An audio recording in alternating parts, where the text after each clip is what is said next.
There is a place that is spoken about only in whispers, a dark area that spawns the beginnings of urban legends, a place where anything can happen and usually does. During the light of day, it hides just outside of view, but when the sun goes down, spirits, creatures of the night, roam free, and things do go bump in the night. It is in every state and every country, and there is no escaping it, no matter how safe you feel behind your locked doors and latched windows.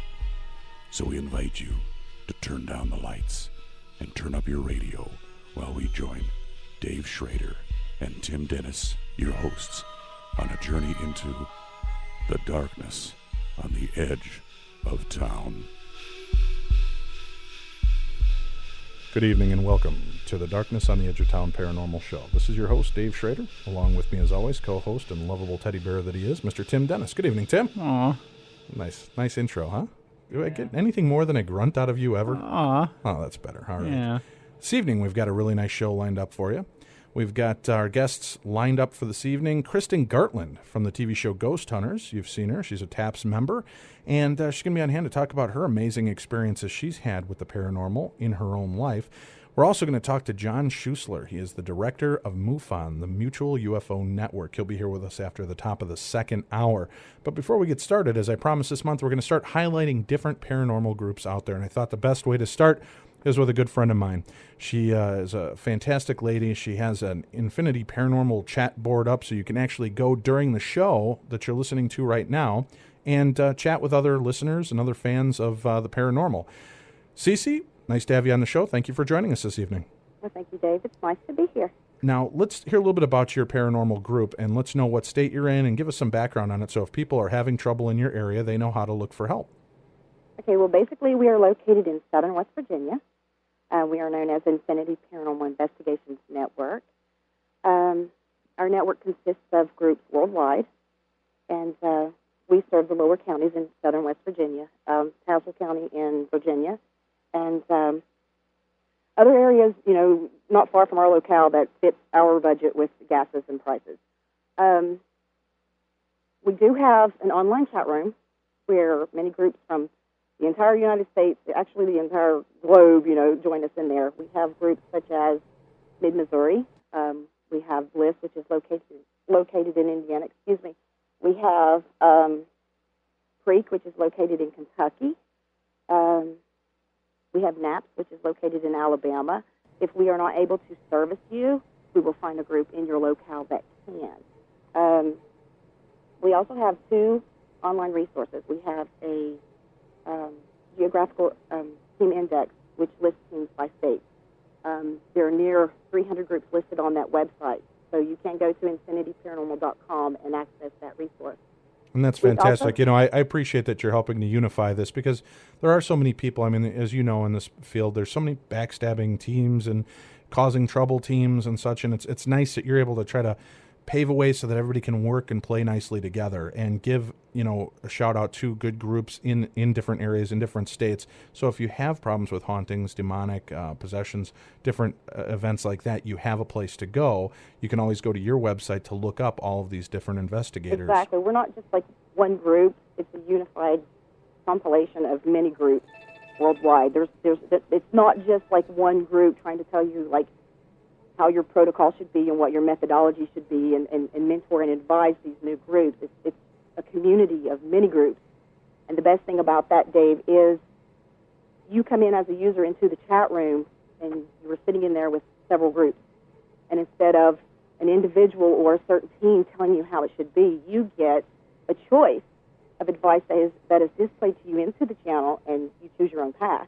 So you don't have to be a member of a paranormal group to come into the chat and talk. If you have problems, you can come in with questions or pictures or audio files. Absolutely. I know I've been in there, and there's always people passing it around. I mean, it's a nice, friendly community. Let me say that first. So if you go in there and you're not familiar with these people, it doesn't take long to get warmed up and get everybody knowing you and having a good time and share your information with them and your stories, and you can get some great feedback back and forth. Absolutely. All right. And now with your paranormal group, though, how long have you been in existence? I personally, got an interest when I was 16 years old, which was like in 1992. So there, I just told my age. And I actually Tim's taking off his shoes to try to count. I spent 6 years, researching, interviewing people, getting interested into, what the field is all about. We started our first organization in 1998, and at that time we were known as the Ghost Writers Paranormal Research Group. Between 1998 and 2004, we acquired 12 more members, and so I opened another group called Infinity Paranormal Investigations. Well, later in the fall, after coming on the TAPS chat room, I met a lot of individuals, got a little more interested in becoming a network. I didn't see very many networks out there. So we took the two teams and we merged them together, and we came out with Paranormal Investigations Network, Infinity Paranormal Investigations Network. So then we started with adding other groups from other states, and we actually have groups from Australia and the UK that are also in this network. Great. So you have resources worldwide. So if you have a group and you're looking to get a little exposure and talk, you can definitely go on there and introduce yourself to Cece and the rest of the gang hanging out at the chat room, also through emails. Get in touch with them. If you need help and you have a haunting in your area and you're looking for help, another great way to do that is, again, contact Cece or any of the great members over at the Infinity Paranormal Board. And again, they can do that at infinityparanormal.com. Is that correct? That is correct. Okay, great. Well, Cece, I can't thank you enough, and I really appreciate all the support that you give to Tim and I for our show and hosting the live chat for us, all the great things that you do for the TAPS members. I know you've been a staunch supporter of the Ghost Hunters TV show and TAPS. I can't thank you enough for all of us, so thank you very much. Keep up the great work, and we'll talk to you again here in the future. You're listening to the Darkness on the Edge of Town Paranormal Radio Show. I'm your host, Dave Schrader. We've got Kristyn Gartland from the TV show Ghost Hunters. She's a TAPS member, and she's had some amazing stories to share with us. She'll be back with more right after this. Don't you dare move. There's more to come from the Darkness on the Edge of Town with Dave Schrader and Tim Dennis. If you read TAPS Paramag every month, you'll be able to tell the difference between the absurd Could not go to work because Bigfoot stole my car. and the creepy. TAPS Paramag takes you where few would ever go on purpose. From exclusive interviews with the cast of The Ghost Hunters to the latest trends in technology in the field of the paranormal. To join our journey, order at tapsparamag.com. You hear footsteps and things bumping and banging in the middle of the night. Could it be paranormal activity? Or is it just Dave and Tim raiding your fridge? Beer. Strange things happen in the darkness on the Edge of Town. Good evening and welcome back to The Darkness. This is your host, Dave Schrader, along with me, Tim Dennis. As I promised before we went into the break, we've got a great TAPS member with us, one of the few that we have not had the chance to speak with yet this season. Her name is Kristyn Gartland, and Kristyn's interest in the paranormal started when she was about 15, when her stepmom had a spirit to deal with. And as time went on, she became more interested in the paranormal. She was also plagued by an inhuman haunting that lasted for about 2 years, leaving her with horrible scars and memories that she's probably going to remember for the rest of her life, unfortunately. We're going to talk to her a little bit about her personal experiences with this. She's been with TAPS for about 3 years. She's been on last season, which was season 2, and then that back 9 episodes, you got to see her pop up on that as well. And we'll find out more about the future of Ghost Hunters TV show and if we're going to see more of Kristyn this season.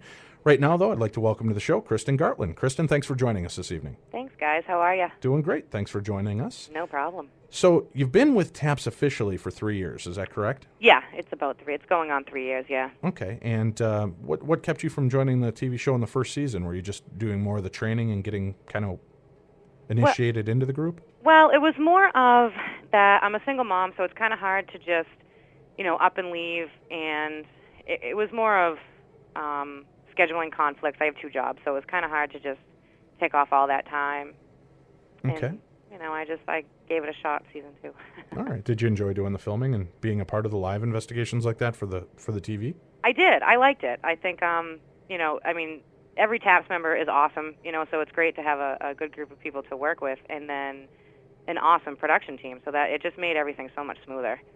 Now, you actually got involved with TAPS kind of through a backdoor method here, didn't you? You were actually dealing with a demonic or a inhuman haunt of your own and ended up getting help from the TAPS team. Is that correct? Yeah, Yep. Okay. Can you give us a little history on exactly what happened with that and tell us your story? Sure. It was about, I want to say almost 9 years ago.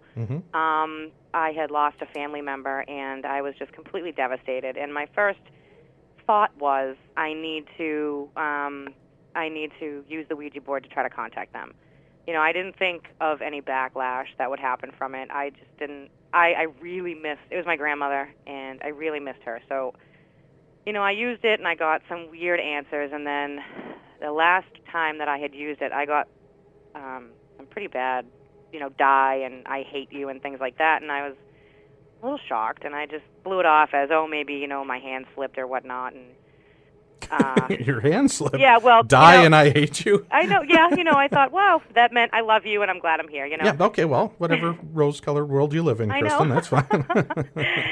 So, and then it just was little things. I mean, I knew I had a spirit before. I did a little history on the house, and what had happened was there was a cemetery there prior to my house. They dug it up and moved it across the street, and then for some reason thought, hey, let's put a house on it. So they did. They moved my house from about a mile away. So that, I guess, didn't help. No, so you think that might have been what kind of stirred up the spirits in your home, huh? I think that's why maybe there was some activity in the beginning. And then, of course, with the Ouija board, I just opened everything up. So it was pretty active. But it was normal spirit things. I mean, you wouldn't think that it was an inhuman in the beginning. I mean, it was, the lights turning off and on. And they would shut my heat off, which I could never for the life of me figure that out. And the windows would open, things like that. And then my son at the time was 2. And he would talk to a girl named Jenny. And I mean, I never thought anything of it. I always thought imaginary friend. And then he described her almost to a T. And I just thought for a second, well, maybe it's just one of the spirits he doesn't realize, is dead. Sure. And he constantly played with her and then said that there was a guy named Mike, which was the name that I got when I did the Ouija board. And he said, he's really mean. He throws my toys. And I, at that point, got kind of nervous thinking, oh, geez, what did I do? Mm-hmm. And then from there, it just became, I can't even describe the anguish. It was just, you could hear screaming, and it was extremely hot in my room, and my bed would shake, and it would rip the covers off. If I would fall asleep, it would literally push me into the bed. You know how when you're falling asleep and you get that kind of jump? Right, exactly. Yeah, that kind of feel like you're about to fall off the bed, right? Yeah, it was like that, except you could feel that I came popping up from the mattress because it had gone down so far. Mm. And then my son was screaming. He wouldn't go in his room. And then, I mean, just the banging of the doors and the growling sounds. And they were plain as day. You didn't have to use a tape recorder to get them. They were plain as day. Really? Yeah. It was. Of course, I thought at this point that I'm losing my mind. And well, let me ask you real quick, if we can kind of go back a little bit. Now, you said that the, at first it was just regular haunting stuff, lights flickering and heat going on and off. There was nothing really malicious. Right. Did the malicious start after you started horsing around with the Ouija board? No, actually, the activity picked up right after the Ouija board. And the reason that I think, I mean, after all my studying now, I'm tending to think that with an inhuman, they almost want to gain your trust. Mm-hmm. So where it didn't bother me that the lights would flicker and the doors would open and, I'd come out and something from the refrigerator would be on the table. I mean, those things never bothered me. Oh, wouldn't that be great, Tim? I'd like for the ghost to put my food out on the table for me, make me a sandwich and then wake me up. Ooh, Dave, your sandwich is ready. Tuck my napkin in. Exactly. Piping hot pancakes every morning. Pancakes. So they started doing this. Now, let me get this straight, though. I apologize. Don't mean to keep reiterating it, but I'm just trying to get clarification for myself. So you said that it picked up after you started messing with the Ouija. Had you had the lights flickering and the things going on before you messed with the Ouija board? Yeah. I mean, it was the typical, so the door would open. Okay, but so you're saying that things did pick up then after you started messing with the Ouija board. That's when more of the malicious activity started? Oh, God, yeah. Okay. Yep. All right. So what have we learned about the Ouija board, Kristyn? We learned not to ever use it. That's right. Exactly. Oh, God. Just the sound of it, I get goosebumps. So please don't use the Ouija board. But, yeah, I mean, it was just, and it went on for a really long time. And my roommate actually had no belief system in the paranormal whatsoever. He thought I needed to get, psych help. And he was actually sitting on the couch, on one end of the couch. I was on the other end, and we both had our feet up on the table, and the remotes were in the middle of my coffee table, and the volume just went all the way up and all the way down and all the way up and all the way down. and then it stopped. So, of course, he's looking for every reason why it did it, which is, was perfect because so was I. Now, I think I may have just figured this out for you, Kristyn. I think you were being haunted by Tim's grandfather because he didn't like the heat on, and he couldn't hear the TV, so he was even having to turn it up. What do you think, Tim? Is that... Do your blinds get turned down at night? No. No. Okay. Doors locked by themselves? Yeah, I got that a lot. Do you hear a lot of "That's good wire"? It's good wire. Don't throw that away. The sound of an old man scratching himself. No, Yep. I didn't get that very often. All right, sorry, Tim. We didn't Thank make a God. connection here. Okay. It's not Grandpa. So now, with these violent attacks, did they ever actually? Did you have physical striking or touching or Yep. it never got to like the case in the Entity where the woman was being sexually molested at all? No. It wasn't an incubus. I think it was just whatever I had let in. Man, it was pissed. Okay. And it just, anything that it could do, it did. It pushed me, little things. I shouldn't say little things because they weren't little at the time, but, things would go flying down the hallway, and you think to yourself, man, if I didn't move out of the way, that would have smacked me dead in the back of the head or in the leg or whatever. And then there were actually children, which kind of freaked me out a little bit because anybody who has a child, you think to yourself, my God, if anything ever happened, I don't know what I would do. And you have these little children would run up and down my hallway, and you could actually see them, which was the funny part. Really? Yeah. You could physically see these? Yep. Were they three-dimensional? Were they just a wispy? No, they were three-dimensional. They were actually, had full clothes on, and they looked, almost maybe early 1900 clothes. Okay. And when I first heard the running down the hallway, I thought, what is my son doing? And I'm looking around the corner, and there wasn't anything there. And then I went, oh, okay, maybe he just ran back into bed, knew, oh, God, if I get caught, I'm in trouble. Right. And then a friend and I were sitting at my kitchen table, and we heard it again. So we both looked around the corner, and she just looked at me, and I looked at her, and I went, you just saw that. I didn't see that by myself. You saw that. Right. And she went, oh, my God, there's a boy and a girl. And then they constantly did it, but it was always up and down my hallway.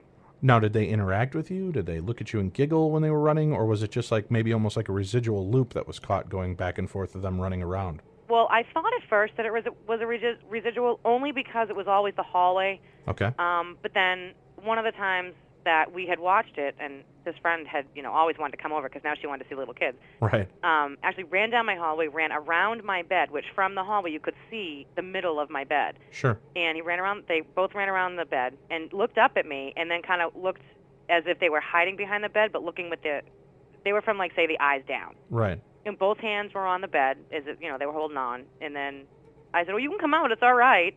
And then they almost looked at each other like, oh, she can see us. Oh, really? And then that was it. Now, the little girl, is that the one that your son was describing? I don't think so. He said, well, can't you see her? And, I said, no, I can't see her. And he said, well, she can't hear well. She talks with her fingers. Oh, and I really? thought maybe she was deaf, something happened that way. And he said, she's very sad. She didn't, and I just said, what do you mean she's sad? Well, she's sad because her ears always hurt.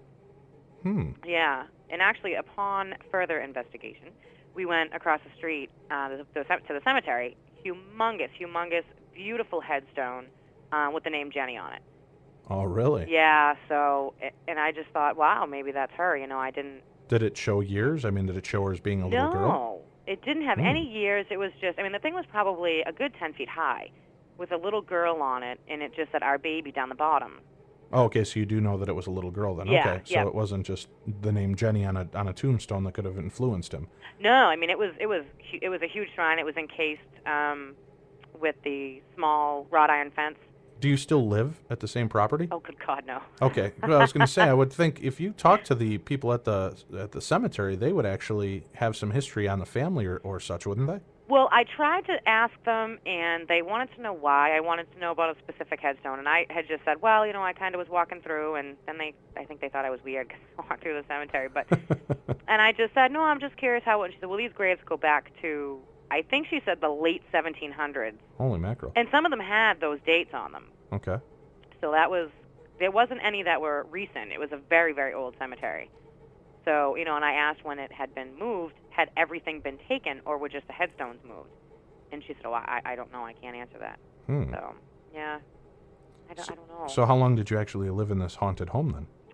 I lived up until Keith had had to do a third blessing. And then I just finally had said, you know what, I don't even want to live here. I don't care if it's gone. I don't want to live here. You know, it was when you contacted TAPS, what was your first conversation with them, and who did you speak to first? Actually, I didn't even contact TAPS first, believe it or Okay. not. I didn't know where to go. I didn't know if there were actually groups out there. I mean, I had never, I mean, I was very young at the time. I think I was 23 or 24.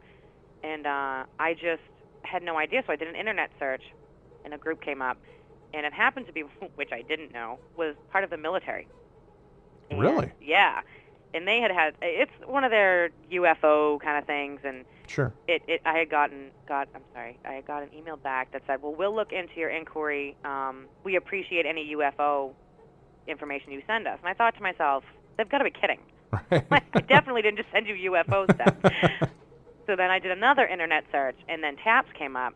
I emailed Jason, and I just, you know, the first, and now I realize as the case coordinator, when I get the emails, you get that instant validity of, please don't think I'm crazy. Right. And that's you instantly know that they are in desperate need of help. Right.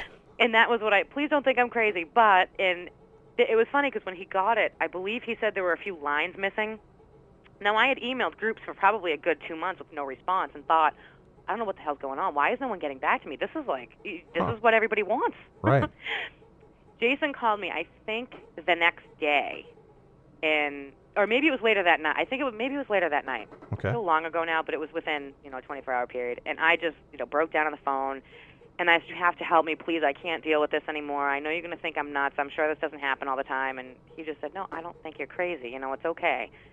And from what I started telling him, he went, oh, my God, okay. And he said, you know what, we'll be up on Saturday night.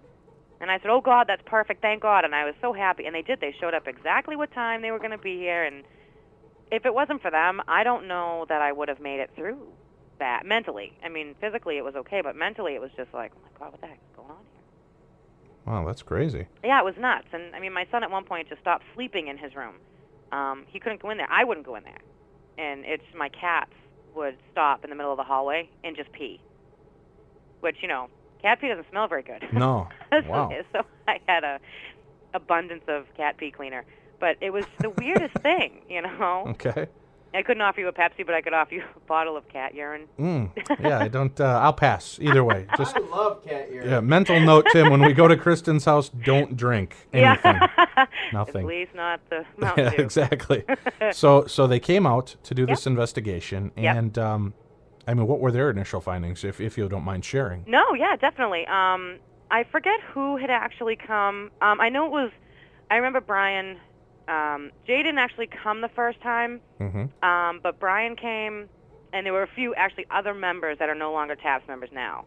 Okay. They came, and what was happening was every room that I went in, it was in there, but every room that I wasn't in, they weren't getting anything. Okay. And so it basically was following me around, so now they're like, well, great, we'll just follow her. We got a lot of video evidence. I had this sun kind of plaque on the wall. It was really kind of huge, and it just started shaking out of nowhere. And not like a random little shake like someone was kind of running across the floor. I mean, it was like boom, boom, boom, and it was coming off of the wall. And everyone kind of sat there and looked up and went, oh, my God, that's awesome. And I'm thinking to myself, this isn't awesome. And you caught this all on videotape? Yeah. Wow. Yep. And they got tons of EVPs, basically growling and, Get Out, I believe, was a couple of them. I Hate Her and things like that. And then So is it hard for you to get roommates, Kristyn? Now it is, yes. Get out! All right, good night, everybody. My roommate was like, we got to get up. Yeah, no doubt. So they got all this on videotape. They were actually able to do this. Now, were they able to videotape any of the children or any anomalies that they were actually able to see, just moving things? Yeah, there was no kids. Actually, at one point, the children stopped, and anything friendly stopped. It was more, and what I was told, I had gone to a woman that I've always had readings from, who, I always try to slip in that occasional, let me see if I know what you're really talking about. Right. And, I called her, and she said, don't even say a word. I said, all right. And she had actually told me that whatever was in the house was extremely evil and was overtaking whatever else was there that was good, trying to help us. I mean, I don't know how much, faith I put into it, because I Right. really do believe that there are a lot of people out there that have those abilities. Mm-hmm. And she just seemed to be one of them. I mean, for years I've been talking to her, and she was fantastic through the whole thing as well. I mean, she tried to help me kind of relax and know that there were other people there that wanted to help, but just they weren't strong enough to fight that. And at that point, she told me they can't leave. They're stuck, and they are so mad. So. Well, how did you as a mom, and as a single mom, how did you not just, the minute it started screwing with me and my family and I started hearing that, I probably would have picked up that minute and gotten out of the house. Well, because I think at first I just didn't understand what was going on. I never read too much into the Inhumans. I think I just thought that there was always so much good that evil couldn't possibly happen. Okay. And I mean, I was so wet behind the ears when it came to the paranormal. And I read a lot, but you never know sometimes with the books that are out there. You never know what's true. So you have all this information, and I didn't know what was going on. So I just kind of dealt with it, and then it didn't affect him as much as it did me. Sure. And it was that, and I would yell and say, you're not going to touch my son, because I will everything you could possibly say, exactly. I'll cast you to wherever, and, and I'm sure I just sat there and laughed, but I was in actually a horrible relationship at the time as well, so that didn't help. And I think a lot of my negativity kind of came out, and then that just fed whatever it was that was there. I mean, it just made it. I made it a lot worse too with, I think, the negativity I was feeling, and then the fright. And it was like never ending. So baiting it, you think maybe you were feeding into it more by fighting with it and doing exactly kind of what it wanted to. It was obviously happy that it was messing with your life. Oh yeah, absolutely.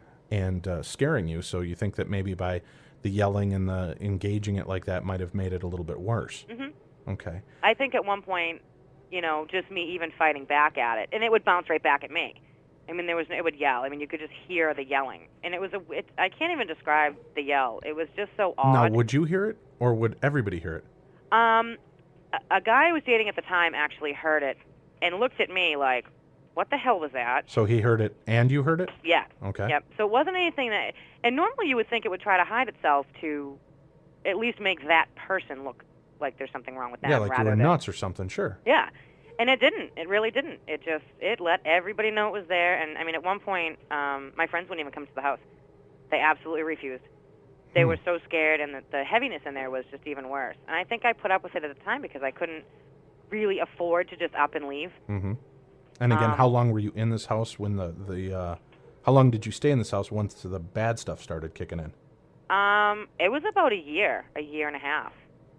It was a good 6 months before I realized that it was inhuman. So that's, when it started to get real, real bad. And then, I mean, for that whole time, I was looking for someone to come up. Sure. And there was just nothing. Were you getting the bad smells? Were you getting... Oh, yeah. Were you getting physically touched? I know you said you weren't getting molested, but were you getting the push or the grab or the pinch? Or... Yep. Yeah, I got a lot of pushing.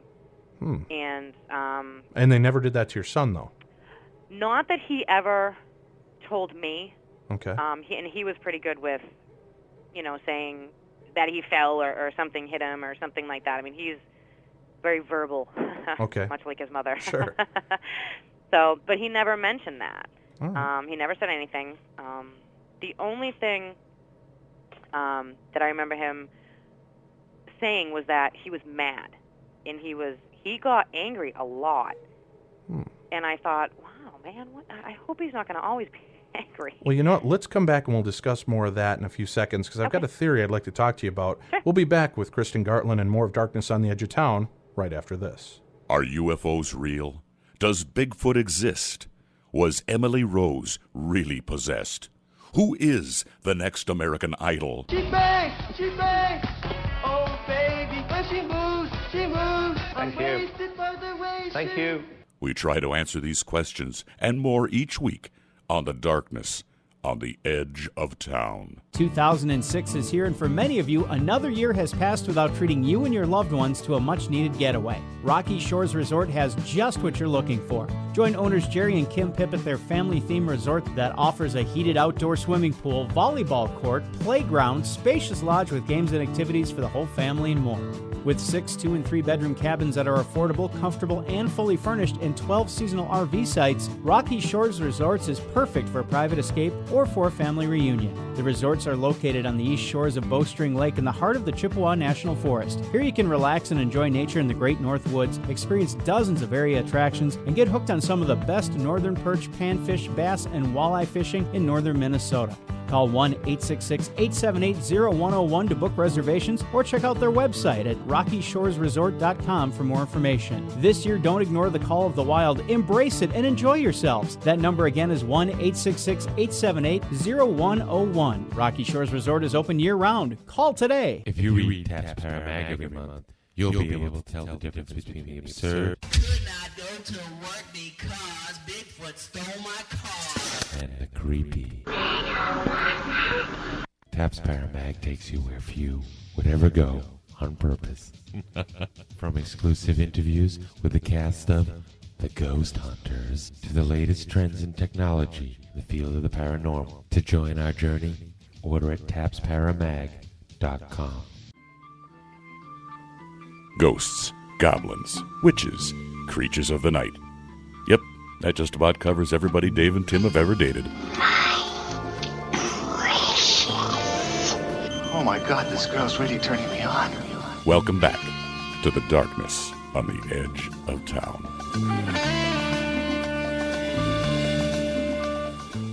Good evening and welcome back to the Darkness on the Edge of Town.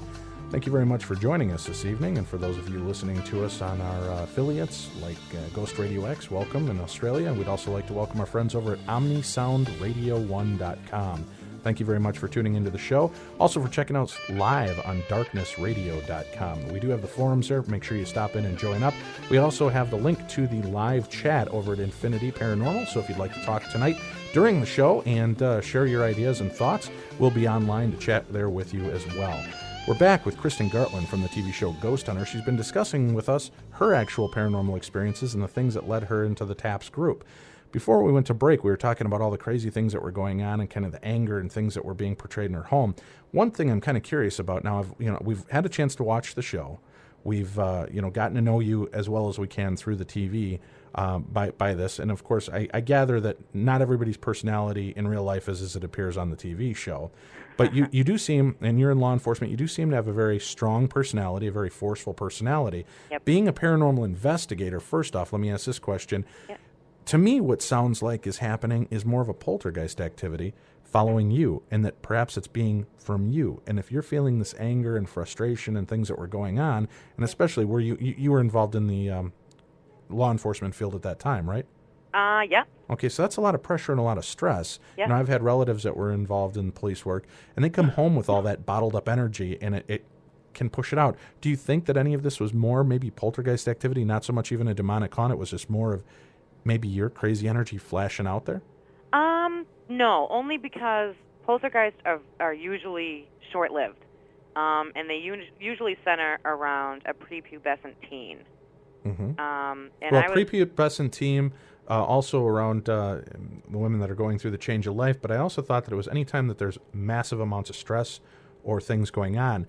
And if you were stressed and you said you were angry and agitated by this, and if you're putting out that thing, it almost sounds like it was affecting your son as well, this kind of energy that was being put out into the air.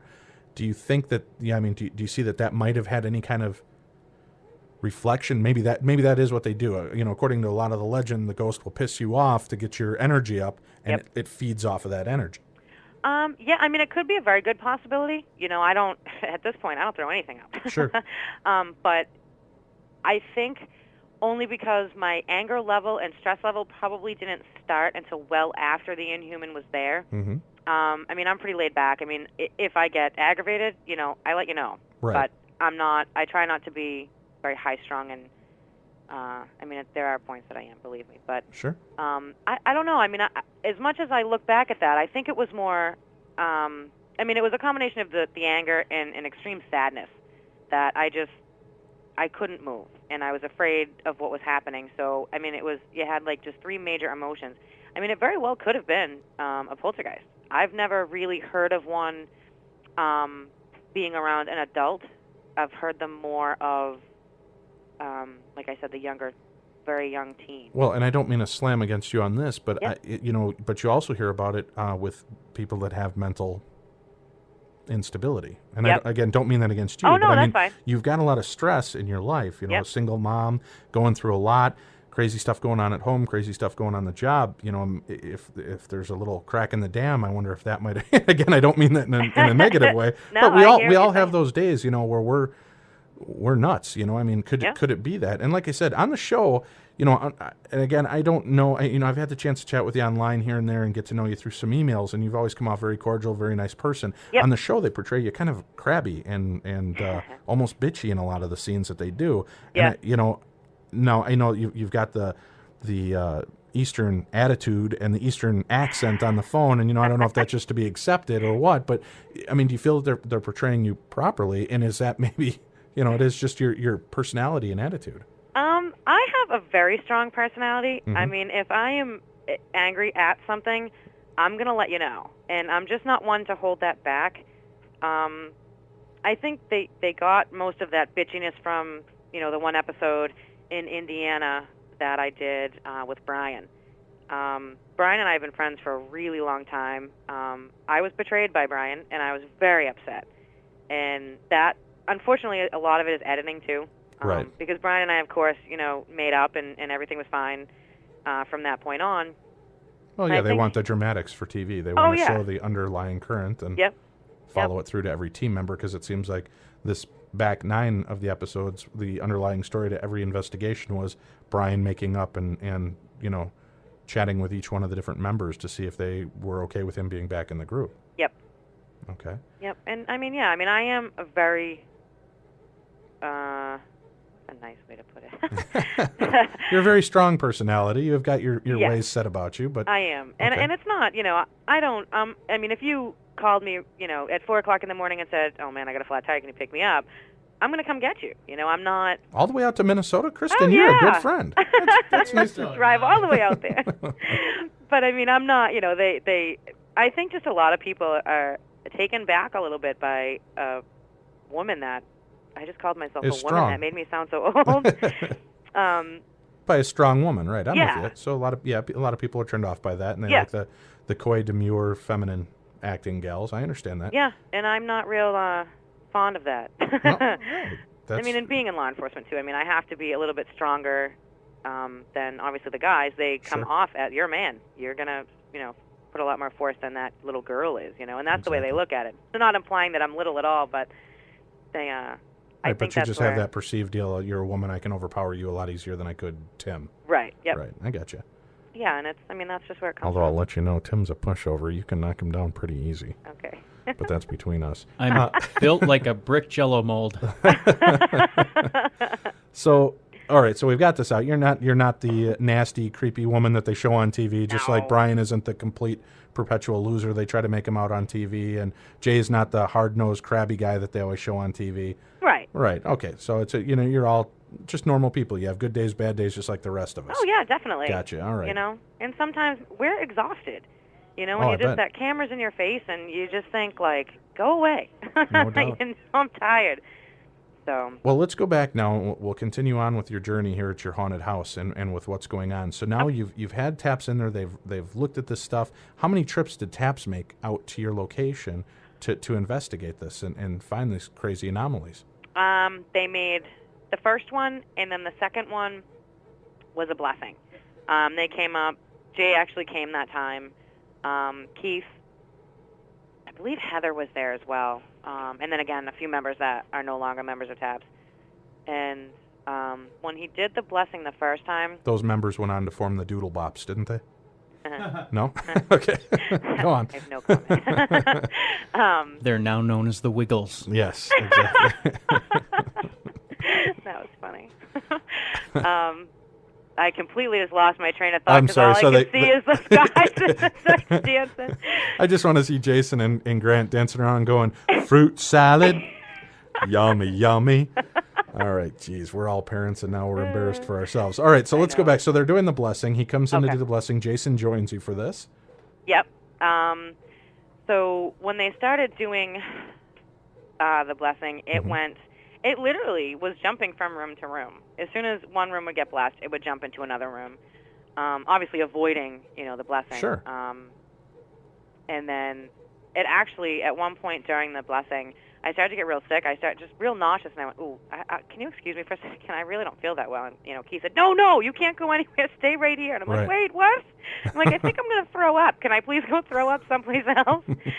And he just, he's like, nope, it'll go away. And I'm like, what the heck? I'm thinking, yeah, okay, buddy, I really feel sick. Can I please let me throw up somewhere? And it did. It went away after he had finished the blessing on that room. Okay. And So I went, oh, that was so cool. So he passes this through. He's doing the blessing, anointing the whole room, I would guess. Yep. And you can physically, now can you hear this thing making its way into each room? Is it banging, screaming, yelling, singing wiggle songs? What's it doing? At one point, yeah, it did start yelling, and that was when the last place in my apartment was getting blessed. And that was when it made a really loud just scream. It was like, oh, I'm not leaving.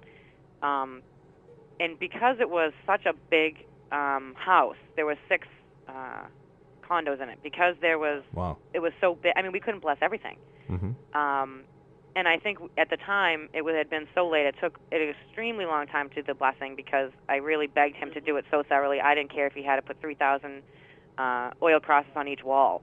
Right. Just do it. And I think at one point I asked him, can you please bless the toilet? And he looked at me funny, and I was like, listen, there's an opening in that sucker. You're blessing the toilet. Exactly.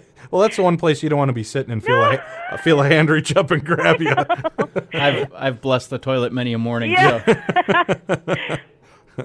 So that, and then that's, and then what happened? And then they had to come up again after that because it was actually in the hallways and in other apartments. I had the guy who lives next door to me knock on my door. He just had a baby. And he said, I have a really stupid question. And I of course, I know it's coming now. Right. And he said, do things move in your house? Yeah. You think? Okay. So I just gave him a little thing. I said, well, yeah, just you have a baby in there. Just, be careful. Watch out. I have a group that, what do you say? Kristyn, you're kind of a jerk. You get the ghost out of your house into the house with the baby, and then you're like, yeah, you just want to watch stuff. I got to get back. Friends is on. I'll talk to you later. I know. Well, it was one of those that I was so afraid I didn't want to scare him. Right. And if there wasn't anything there, I didn't want him to get scared and then think I was nuts. Sure. So, and actually, nothing really happened. Small things happened in his house. Nothing ever real bad. Okay. This thing must have hated me because it would not leave me alone. It would chase me. I would come home from work, and literally, once there was 2 keys, one to get on the front door and one to get in my apartment. When I tell you, I all of a sudden became an Olympic runner. I think there was probably a good 35 stairs. I think I hit 3. Wow. I mean, just like, the long jump. Because it hung out in the halls now that you'd knocked it out of your place, right? Yeah, and it was going everywhere else but my apartment. So I called them. You had them back for a second blessing and anointing. Yep. Okay, and what did they do this time? The same thing, except they did the hallway. They did. I asked them to just be really, really quiet because the people I didn't really know. It was kind of one of those places that people were just in and out all the time. They were moving in and out all the time. Now I know why, but sure. They what do you call it? So when Keith did, he did my front door inside and out again, and then he did actually everybody's doorway on the way down. Just very quiet to himself, and just anointed the top of the doors. And when we got to the very front of the house, he did the front door. And as he did that, this thing came flying down the stairs. It blew my hair. I had long hair at the time. Blew my hair off my shoulders. That's how fast it came running down. Well, it didn't run, but floating. That's what happened to our hair, Tim. A ghost blew our hair off. I knew it. Yeah. See, that's why I don't have as much hair now. Okay, so it blew past you, gave you that gust of wind. Okay. And it was so loud, the scream, that everyone that was in the hallway at that point stopped and just looked at each other. And we just kind of looked around, and I went, oh, my God.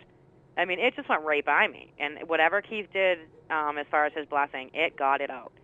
And then that was it. I had nothing. And then it was just the regular, we're back. Oh, so then you stay there.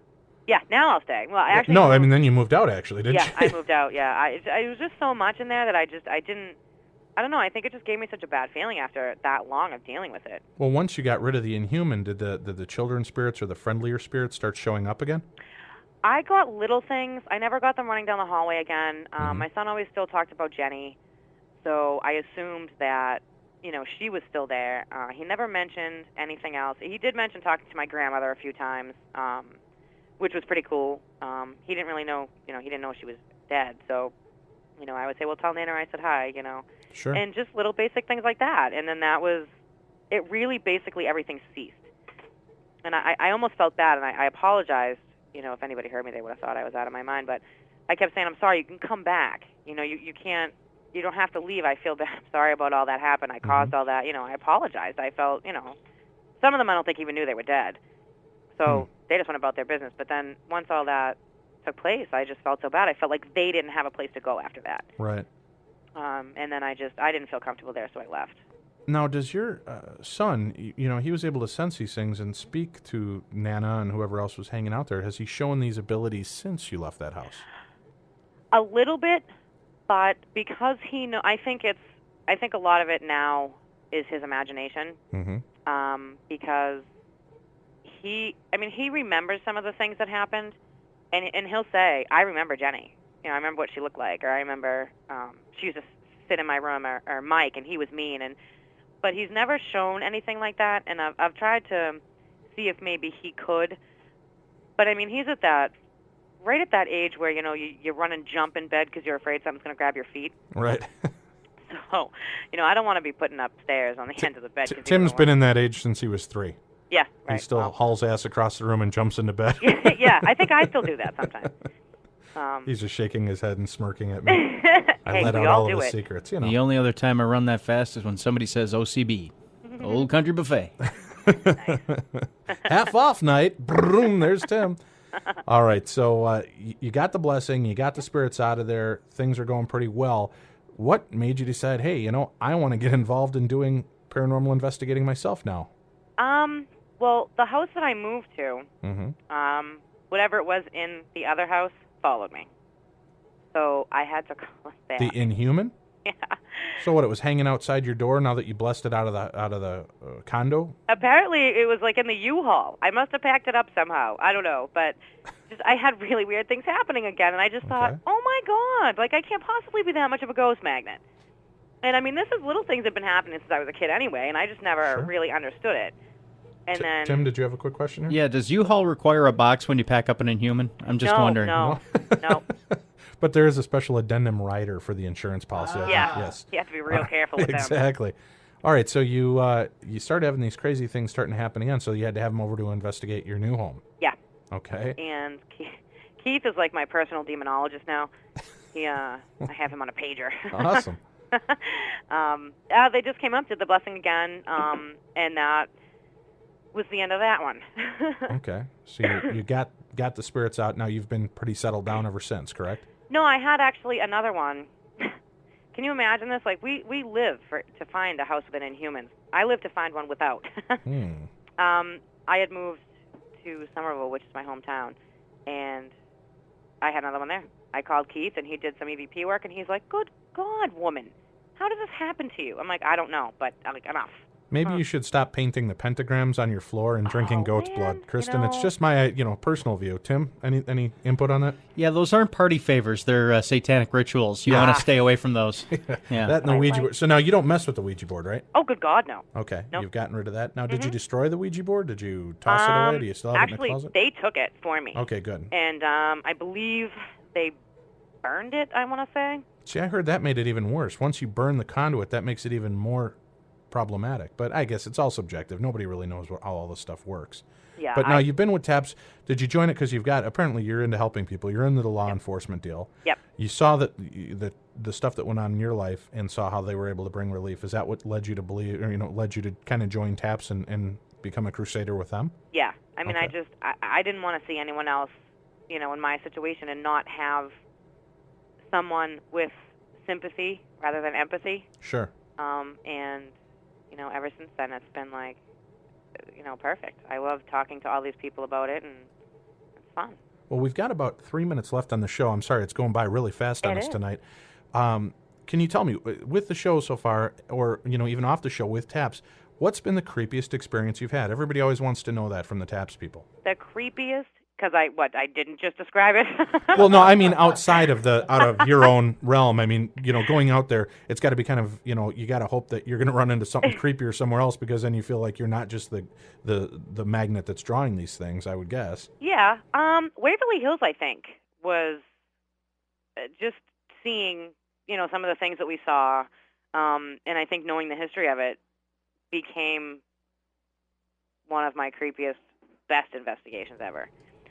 But since, the things at my house, I really don't get creeped out all that much. So Waverly Hills definitely takes the cake. That was the best place I've ever been. Are you going to be more in season 3 this year? Are you coming back, do you know? Or are you just doing more of the behind-the-scenes, real hands-on work with the at-home team? Well, I'm hoping to do both. I mean, I really like to do both. I like that, Jay gives me the opportunity to travel sure. in to places that I would never be able to do myself. Mm-hmm. So I think for the most part, it'll be pretty much what it was last season. Okay. Well, you better watch out, because there's somebody vying for your job on the show. I don't know if you heard, but just in the last week there's a news story that Oasis singer Liam Gallagher asked Gwyneth Paltrow for her help to chase ghosts out of his house. Yeah, according to the story, the wild rocker, who shares his London home with his fiancée, Nicole Appleton, and their 4-year-old son, Gene, are convinced that the lavish pad is haunted, and they hear unexplained noises and chilling footsteps. So I guess, that's what I would think. The first person I want to go to is Gwyneth Paltrow. She got rid of Ben Affleck, and that's demonic. Yeah. So if she can do that, she should be able to knock out anything. Ben's a hometown boy. Oh, yeah. I hear Gwyneth works a lot like Keith in that she takes her baby Apple, throws oil in the baby's mouth, and then sprays the walls with crosses. Yes. So, yeah, it's interesting stuff. Yeah, it says that he turned to the 33-year-old star, who has apparently turned to Shakespeare and love actress Gwyneth Paltrow, who previously hired a Kabbalah priest to come in and rid her home of bad energy in her house earlier this year. So she helped him with an exorcism too. So see, I'm telling you, it's just a matter of time, Kristen, and it's going to be Gwyneth Paltrow instead of Kristyn Gartland. You better toe the line, baby. That's all right. She's a lot prettier. Oh, stop. Well, I can't thank you enough, Kristen. Thank you very much for joining us in the darkness. I hope we can have you back again sometime after season 3 kicks off and you've got some more experiences under your belt. Yep. And feel free to let us know if anything cool happens with any private residence investigations that you'd like to share with us. Oh, yeah, definitely. Thank you for having me. Thank you. It's been a pleasure. And ladies and gentlemen, thank you very much for tuning into the Darkness on the Edge of Town Paranormal Radio Show. We'll be back at the top of the hour with our guest from MUFON, John Schuessler.